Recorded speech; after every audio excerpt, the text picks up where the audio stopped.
Hey, howdy, hey, friends and neighbors. Scott here, and I have a house full of sick kids.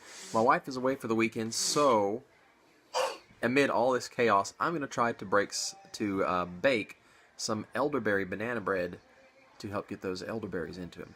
Now, raw elderberries can upset people's stomachs, especially younger, delicate stomachs like kids. So I'm using them in this baked application to help make them easy to digest. Okay, let's get to making it.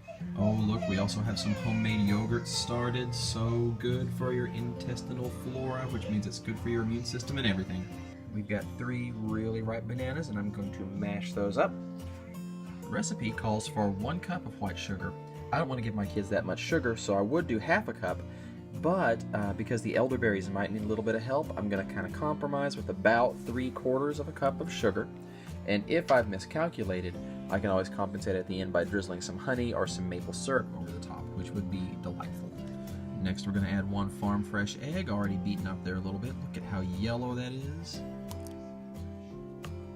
Yum. Just a little sprinkle of salt. 1 teaspoon baking soda. Here's half a stick of melted butter. Now, I would cheat the amount of sugar, smaller, but butter I might cheat a little more. Now 1.5 cups of flour, and I'm using this einkorn flour, much easier to digest. The gluten is not nearly so inflammatory for you, and it's more nutritious. I think I'll also add in some nutmeg and cinnamon, maybe a half or 1/4 teaspoon. Both of which go well with bananas and with elderberries. And then I'm going to add about a half a cup of elderberries. Now I could add, say a whole cup in there, but I'm thinking about how quickly my kids usually go through banana bread. I'm not sure I want them to have that many elderberries all at once. Oh, look, it's making pretty colors. Okay, now we're going to put this into a greased bread pan, and we're going to bake it at 325 degrees for about 45 minutes, maybe close to an hour, just whenever you can stick a toothpick in and it comes out clean. Other things you might add would be, say, vanilla extract or almond extract, or I just almost threw in some of those sweetened coconut flakes. I think that would go really well, but I thought, nope, I'm going to make it real basic for this video. So let's make it. I cheated and tasted some of the batter. That's some good stuff. It's just the right amount of elderberries. Okay, let's pop this in. I'm gonna put it here. There we go. And some other things you could. Let me switch this around. There we go. Some other sweetening options you could use is like sorghum molasses. Now I wouldn't use a bunch of it because it will override the flavor in a hurry. But that would, it's still sugar. Sugar is sugar, but the sorghum molasses has a lot higher mineral content. Well, white sugar doesn't have any minerals, but sorghum molasses does have a lot of minerals, which would boost the nutrition factor up. You might also go sort of a ginger banana bread route, kind of steer the flavor over in that direction by adding some more ginger, and that would be really good too. All of that goes well with bananas.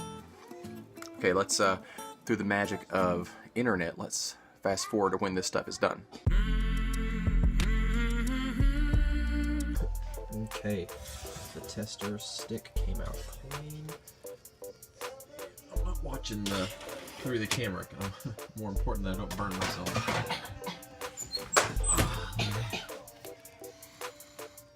That smells good.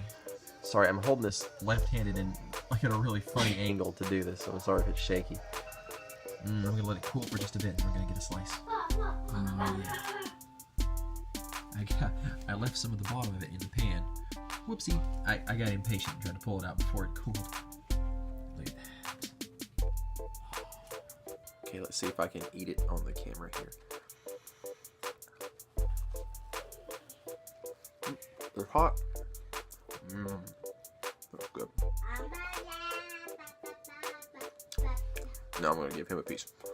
Okay, so that's the recipe. That's how to make elderberry banana bread. You could use a half cup of sugar. You could use the whole cup of sugar. I'm going to enjoy it as it is. With my kids, I might need to put a little maple syrup on the top. And you could use a half a cup of elderberries. You could do a whole cup of elderberries. It's flexible. Okay, happy foraging, watch out for plants and zombies, all that stuff. I'll see you next time.